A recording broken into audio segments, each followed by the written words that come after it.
Hello mes petites pépites, j'espère que vous allez bien parce qu'aujourd'hui on se retrouve dans une nouvelle vidéo et je vous présente enfin ma pile à lire pour cet automne.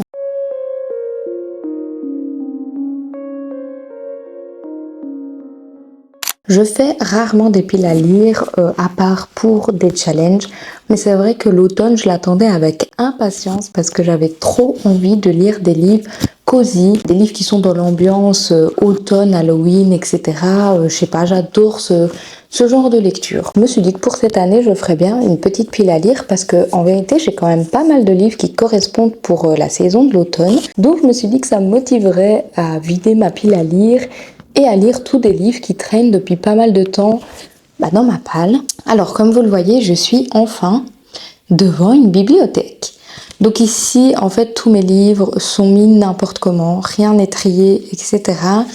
Parce que tout simplement, je n'ai pas encore acheté la suite des bibliothèques pour trier les livres et tout ça. Et en plus de ça, on a eu des petits chats. Et donc, j'avais pas envie qu'ils défoncent tous mes livres, surtout les plus beaux comme vous voyez là derrière. Donc voilà, j'ai tout rangé un peu comme ça, sans trier. Celle-ci est triée. Mais ici, c'est un peu tout est mis n'importe comment. Je suis quand même contente d'avoir un semblant de bibliothèque et de voir un petit peu ce que ça va donner quand toutes mes bibliothèques seront remplies. Bref, petit aparté terminé, on va commencer avec ma pile à lire. Donc, je vais d'abord vous présenter les livres de ma pile à lire en version papier. Ensuite, je vous présenterai les livres de ma pile à lire en version e-book. Et puis, je vous présenterai 2 ou 3 romans que j'aimerais acheter quand même cet automne. Parce que ça fait un petit moment que je les regarde et que je me retiens de les acheter. Mais en vérité, j'ai quand même grave envie de les lire. Et donc, voilà. Je me suis dit que 2 ou 3 romans, c'est pas non plus la mort. Donc, voilà. Je vais un petit peu vous présenter tout ça.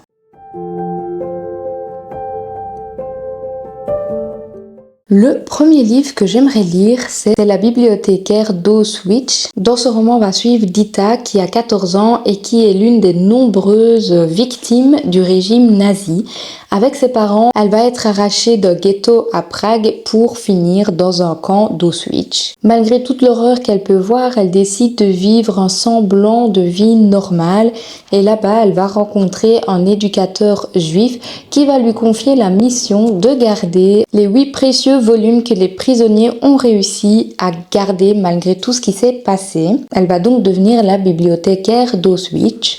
Alors, c'est vrai qu'en règle générale, j'aime pas trop les livres avec comme sujet la guerre. Enfin, voilà, on en a tellement parlé à l'école que je lis rarement des livres avec ce sujet-là. Je trouvais que dans ce roman, la guerre avait l'air d'être plutôt en retrait. Enfin, ça n'a pas l'air d'être le sujet principal de l'histoire. Il y a une petite intrigue en dehors de la guerre, etc. Donc je me dis que ça peut être sympa à lire. Et en plus de ça, il y a un lien avec les livres. Donc voilà, je l'ai choisi pour la période d'automne parce que moi, la guerre, ça me fait penser à une période sombre, triste, etc. Et l'automne, c'est une saison qui est sombre, qui est pluvieuse, etc. Donc je me suis dit que ça collait plutôt bien. Donc voilà, j'ai quand même hâte de le lire, même si c'est pas du tout le style de lecture que j'ai l'habitude de lire. Je me dis que justement, je peux sortir de ma zone de confort en lisant ce dernier. Donc voilà. Le prochain livre que j'aimerais lire, c'est Les garçons perdus. Ça fait au moins 2 ans que je l'ai dans ma palle, si pas plus. Je ne sais pas quand il est sorti. Mais en tout cas, ça fait au moins 2 ans, c'est 2024. Alors ça fait qu'1 an. J'avais l'impression que c'était il y a beaucoup plus longtemps que ça que je l'ai acheté, mais pourquoi pas. En tout cas, ça fait très longtemps qu'il dort dans ma palle. Et je l'ai choisi pour une très bonne raison, parce que il y a l'air d'avoir une petite histoire de vampire, etc. dedans. Dans ce roman, on va suivre Jack qui a une beauté surnaturelle, mais qui est aussi une malédiction pour lui, parce qu'à cause de cette fameuse beauté, il va être sujet aux moqueries, à la jalousie, etc. Pour fuir un petit peu tout ça, il va aller se réfugier à Londres, mais il va vivre une vie tout autant misérable, parce que pour survivre, il va devoir se vendre, clairement. Il va rencontrer un immortel qui est déguisé en humain alors que c'est un vampire, et ce fameux vampire va lui proposer un pacte.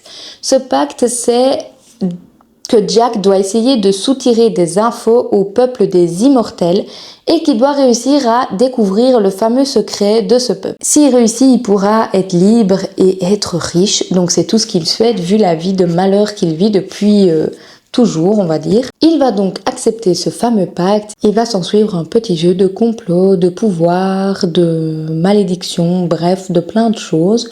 Il y a également une romance avec un autre personnage qui s'appelle Antoine, qui est un prince arrogant et qui va du coup lui mettre des bâtons dans les roues pour qu'il puisse découvrir les fameux secrets du peuple des immortels.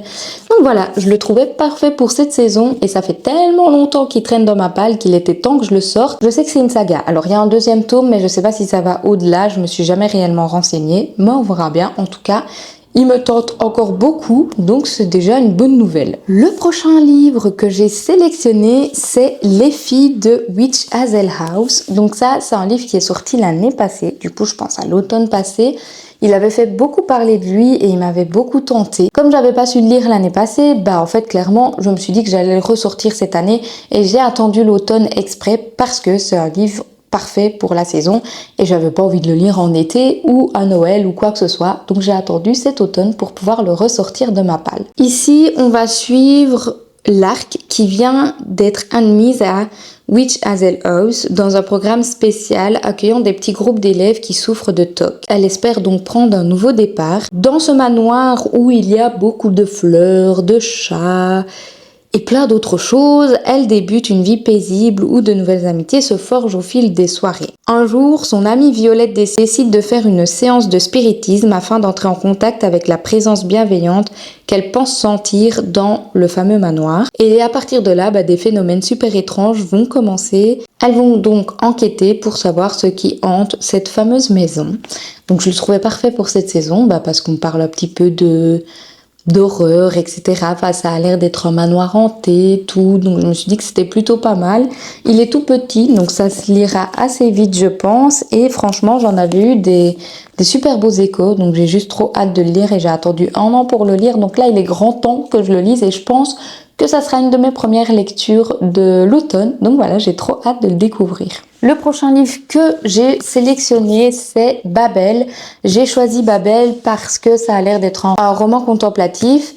Donc je me suis dit que c'était un livre qui pouvait être pas mal parce que il n'y a pas l'air d'avoir énormément d'action dedans et c'est plus un livre qu'on lit au coin de la cheminée et tout ça. Donc voilà, je me suis dit que c'était quand même une bonne raison de le choisir. Ici, l'histoire se déroule en 1828 et on va découvrir un jeune orphelin chinois qui est recueilli à Canton par un professeur et conduit à Londres. Il va être rebaptisé Robin Swift.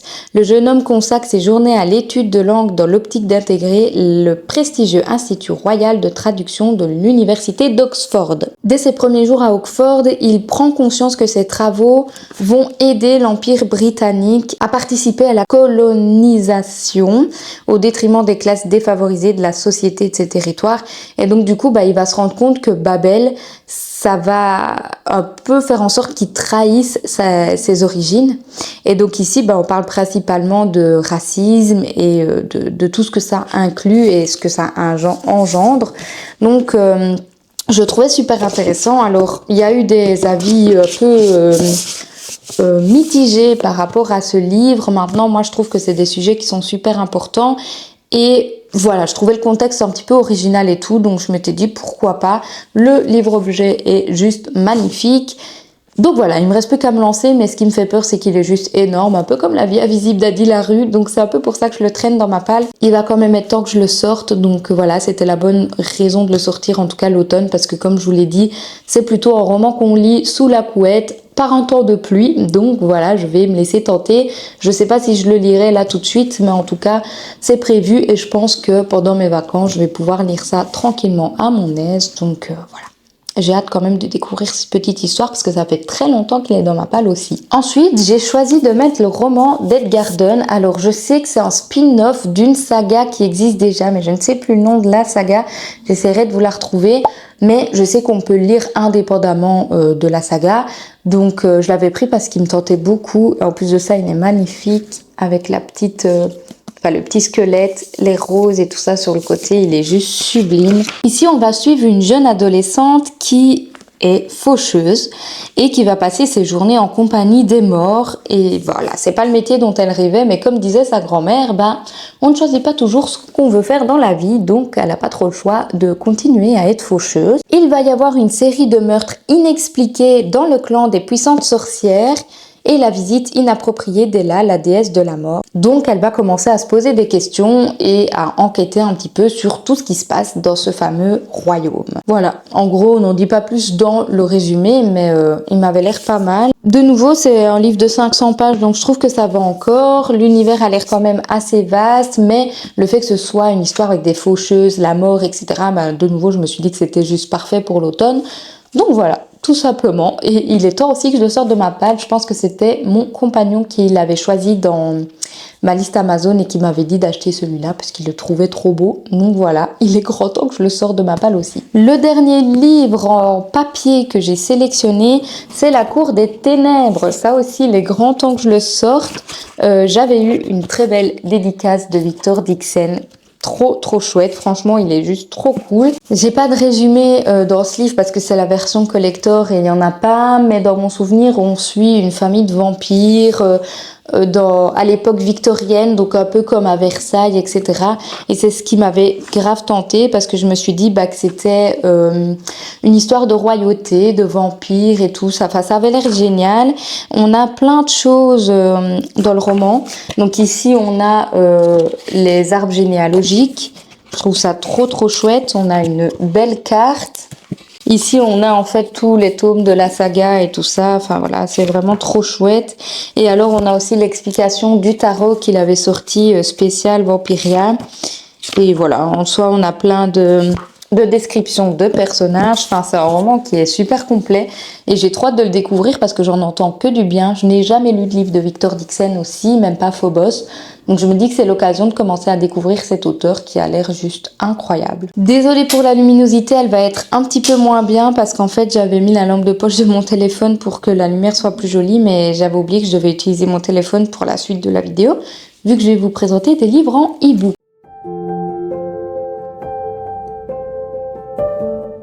Le premier livre que j'aimerais lire, c'est Le Manoir de Castle Cat. Ça fait au moins 2 ans qu'il est dans ma pile à lire et que je ne l'ai toujours pas sorti. Donc il est grand temps de le sortir parce qu'à chaque automne, je me dis que je vais le lire et à chaque fois, je ne le lis pas. Ici, les personnages principaux, ce sont des chats et en fait, dans le manoir de Castle Cat, on étudie les arts occultes de la magie. Et donc, on va suivre une nouvelle année de cours et je sais qu'il y a 4 tomes pour chaque saison.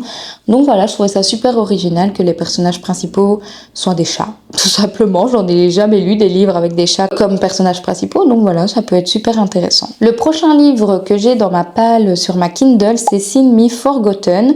Donc ici, c'est une histoire qui va se dérouler dans un opéra. Et je trouvais ça trop chouette déjà parce que j'en ai pas lu beaucoup d'histoires avec un opéra comme élément principal.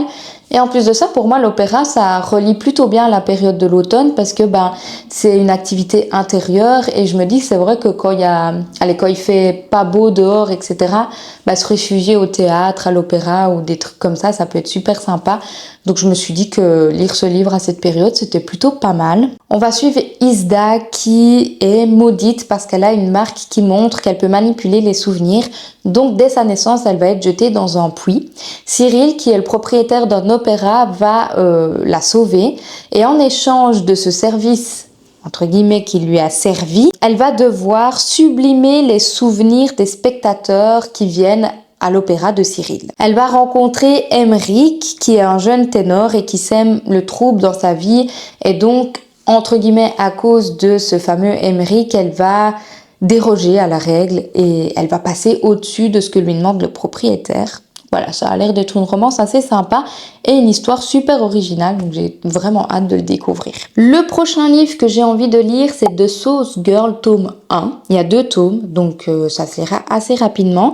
Ici, on va suivre Elvira qui a 19 ans et qui va tomber des nues quand l'avocate de la très renommée King's University lui fait une proposition inattendue. Le deal est super risqué, mais il est super tentant et donc elle ne va évidemment pas le refuser. En échange de la liberté de son frère, elle va accepter de traquer le responsable des horribles agressions qui perpétuent sur le campus. Elle va se lancer à corps perdu dans cette enquête qui va entraîner ses voisins et membres de l'équipe de hockey dans son sillage, mais plus particulièrement le capitaine de l'équipe qu'elle déteste. Donc on est sur un enemies to lover, sur une enquête, sur une histoire assez sombre, donc tout ce qu'il y a de mieux pour l'automne, clairement. Le prochain livre que j'ai choisi de lire cet automne, c'est Black Venus. Il me semble que c'est une dark romance.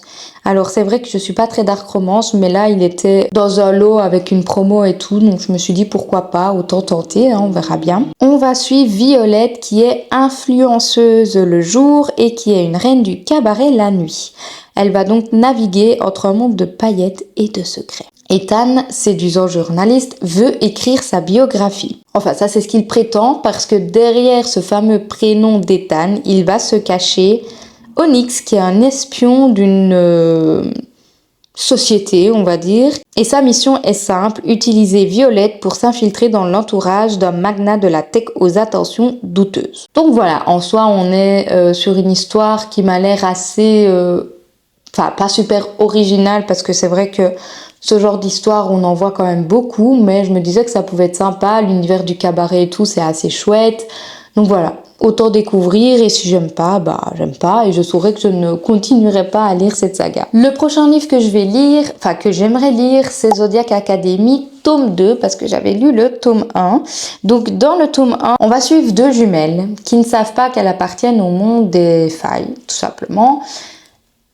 Un jour, il y a un membre de l'université qui va venir les trouver et qui va leur annoncer en fait qu'elles ont des pouvoirs, etc.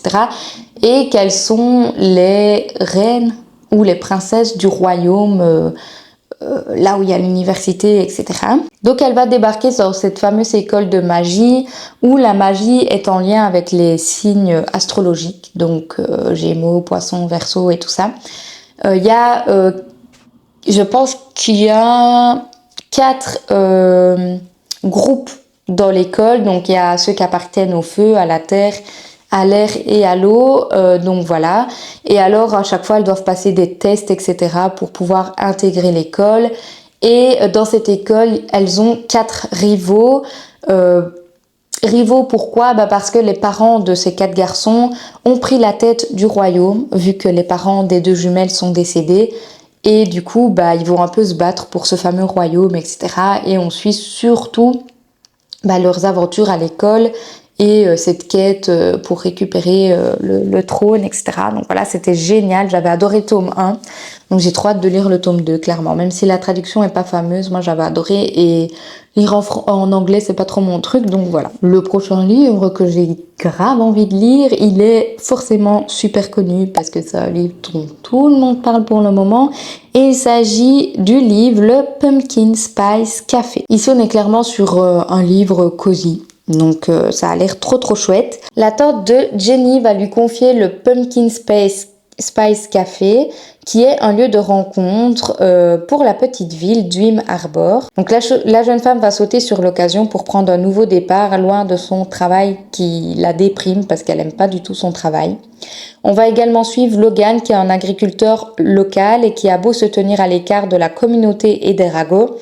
L'arrivée de Gianni vient le perturber dans sa routine.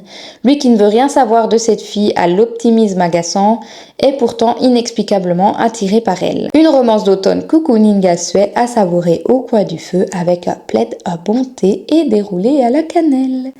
Parfait pour l'automne, clairement. Le dernier livre de ma pile à lire en e-book s'appelle La fabuleuse histoire d'Hazel Fairwood. On va suivre une jeune femme qui fête ses 27 ans et qui menait une vie tranquille lorsqu'elle reçoit une lettre disant que son oncle est décédé et que ce fameux oncle lui lègue son cottage qui s'appelle Spellwick by the Sea, là où il y a son village d'enfance. Une fois sur place, elle va découvrir plusieurs choses, qu'elle est une sorcière, qu'elle a hérité d'un chat et que les habitants sont super accueillants. Et en plus de tout ça, un fantôme va décider de jouer à cache-cache avec elle et elle réalise qu'il y a une menace qui plane sur Spellwick. Donc voilà, je me suis dit que ça avait l'air sympa, ça a l'air d'être un roman jeunesse. Mais en tout cas, trop chouette, enfin parfait pour l'automne. Il était dans l'abonnement Kindle, donc je me suis dit que c'était l'occasion de le prendre, vu qu'il faisait partie de l'abonnement, donc voilà.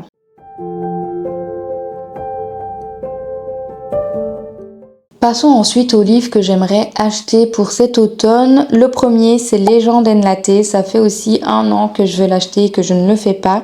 Ici, il y a une une version collector qui est sortie avec le tome 1 et 2. Dedans, il y a des recettes spéciales, automne, etc. Enfin bref, il a l'air génial, donc je me suis dit que c'était l'occasion de le prendre. On va suivre Viv qui est une orque mercenaire au passé tumultueux qui va décider de changer de vie. Elle se lance dans une entreprise audacieuse, la création d'un café. Un pari risqué car dans la ville de Twin, les elfes, lutins et autres ratelins ignorent tout de ce breuvage peu ragoûtant. Son chemin croisera celui de personnages hauts en couleur qui vivront avec elle des aventures où la magie n'est jamais très loin. Il a l'air incroyable, vraiment ça fait longtemps que je vois des avis super positifs sur ce petit roman. Enfin en plus c'est très court comme histoire. Donc vraiment là j'ai qu'une hâte, c'est de l'acheter parce que ça fait trop longtemps que j'attends clairement. Le deuxième roman que j'ai envie d'acheter pour cet automne, c'est La Petite Boutique de Sortilège. Donc ça aussi il y a eu pas mal d'avis positifs dernièrement sur ce roman. Donc ici, on va suivre Cléa qui a toujours eu du mal avec les gens. Par chance, son travail à la grande bibliothèque d'Alysium lui permet de vivre en recluse parmi les livres de sortilèges les plus précieux. Mais lorsqu'une révolution éclate et que la bibliothèque part en fumée, Kiala et son assistant Kaz, une plante qui a été créée par magie, sauvent autant de livres qu'ils le peuvent et mettent le cap sur une île lointaine où Kiala était certaine de ne jamais retourner, la terre de son enfance. Elle espère faire profil bas dans la chaumière délabrée héritée de ses défunts parents. Mais à son grand désarroi, en plus d'écoper d'un voisin aussi fouineur que séduisant, elle découvre que le village est dans un triste état. Les gens dépendent de ses interventions magiques pour des récoltes et pire encore, la magie censée les aider à engendrer des tempêtes destructrices sur le village. Donc elle a forcément un plan, c'est de partager la magie avec les gens du peuple. Et pour se faire une place parmi les habitants, elle devra apprendre à abattre les remparts qu'elle a érigés depuis toujours. Il a l'air trop bien et j'ai vu plein d'avis positifs, donc voilà. Je me dis que c'est l'occasion de l'acheter. Le troisième livre que j'aimerais acheter, ça va dans la vibes de... comment on appelait ça le livre avec les sorcières, avec la couverture mauve là. Je vous mettrai une photo, je sais plus le nom. Donc le livre que j'aimerais acheter, c'est Tenir une auberge magique, guide de survie pour sorciers. On va suivre Sarah qui était autrefois l'une des plus jeunes et plus puissantes sorcières de sa génération, jusqu'au jour où tout a basculé. En ramenant sa grand-tante Jasmine d'entre les morts, elle a perdu la majeure partie de sa magie et a même été bannie, de sorte que désormais sa vie se résume à s'occuper d'une auberge magique capricieuse et de ses hôtes tous plus loufoques les uns que les autres. Après 15 longues années, elle finit par mettre la main sur un sortilège capable de lui rendre ses pouvoirs. Le hic, il est écrit dans une langue que plus personne n'est capable de déchiffrer. Plus personne, sauf peut-être Luc, leur tout nouveau pensionnaire et ancien crush de Sarah quand elle était ado. Ça a l'air d'être grave cool, jeunesse, tout ce que j'aime et parfait pour cette saison. Donc voilà. J'ai terminé de vous présenter ma pile à lire et mes petites envies d'achat. C'est vrai que c'est une pile à lire assez conséquente, mais je me dis que sur 3 mois, il y a moyen que je lise tout ça et que j'arrive à vider ma pile à lire de tous ces livres qui traînent depuis des siècles dans ma palle, que ce soit en e-book ou en papier. Donc voilà, j'espère que ça vous a plu. N'hésitez pas à me dire si des livres vous tentent ou si vous avez d'autres idées de lecture pour l'automne ou Halloween. Je suis preneuse, hein, vous savez bien, moi j'adore. Donc voilà, je vous fais de gros bisous et je vous dis à la prochaine dans une autre vidéo. Bye!